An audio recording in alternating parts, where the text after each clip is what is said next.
नमस्कार, मैं हूं शुभी और आप देख रहे हैं न्यूज फॉर नेशन। राजधानी पटना में 12 जनवरी को एक हाई प्रोफाइल व्यक्ति की मर्डर की घटना सामने आती है, जिसके बाद से बिहार की सियासी गलियारों में लगातार इसको लेकर चर्चा होने लगती है।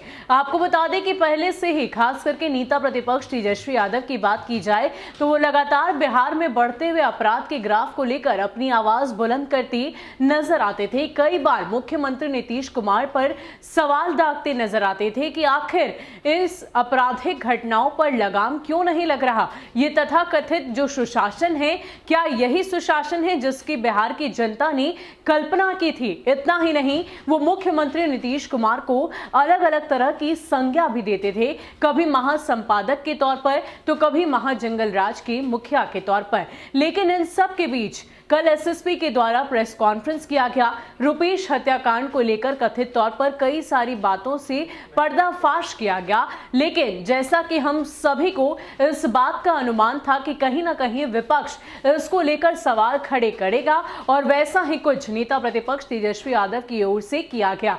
उन्होंने साफ तौर पर अपने ट्विटर हैंडल के जरिए एक ट्वीट करके ये कह दिया कि ये किसी सी ग्रेड की फिल्म की कहानी की तरह है। पुलिस के द्वारा दी गई कोई भी थ्योरी सही नहीं दिखाई देती है। और इतना ही नहीं, विपक्ष के तमाम नेता एक एक करके इसको लेकर बयानबाजी कर रहे हैं। उन्होंने यहां तक कहा कि अब सीबीआई जांच की मांग उनकी तरफ से की जाएगी। हालांकि इसको लेकर विपक्ष के कुछ नेता राज्यपाल फागू चौहान तक पहुंचे और वहां पर सत्यापन देकर ये कहा कि रुपेश की परिवारजनों को इस बात की जानकारी पूरी तरीके से मिलनी चाहिए कि आखिर उनकी हत्या कैसे हुई, क्योंकि उन्हें पुलिस के द्वारा जो भी इंफॉर्मेशन दी गई है उस पर भरोसा नहीं है। इन सब के बीच नेता प्रतिपक्ष तेजस्वी यादव ने एक और बयान जारी किया है।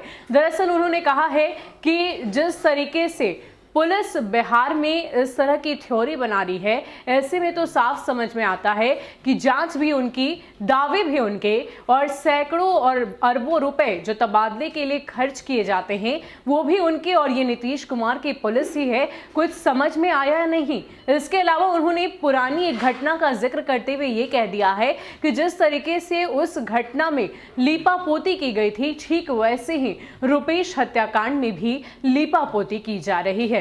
इसके अलावा तेजस्वी यादव ने और क्या कुछ बयान में कहा है, आपको बताते हैं। जांच, दावे और रिकॉर्ड भी पुलिस के, तबादले के लिए निवेश हुए करोड़ों भी पुलिस के, और पुलिस @ नीतीश कुमार की तथा साजिशकर्ता व हत्यारे भी इनके। कुछ समझे नवरूणा हत्याकांड की तरह ये रुपेश हत्याकांड की भी लीपापोती करना चाहते हैं। सीएम किसे बचाना चाह रहे हैं? आपको बता दें कि पिछले कई दिनों से लगातार रुपेश हत्याकांड को लेकर विपक्ष की ओर से सवाल खड़े किए जा रहे थे, और नेता प्रतिपक्ष तेजस्वी यादव लगातार इस बात की चर्चा कर रहे थे कि कहीं ना कहीं इस केस को सुलझाने की गुत्थी में इतना वक्त क्यों लग रहा है। इस सवाल को लेकर भी उन्होंने मुख्यमंत्री नीतीश कुमार को सवालों के कटघरे में रखा था।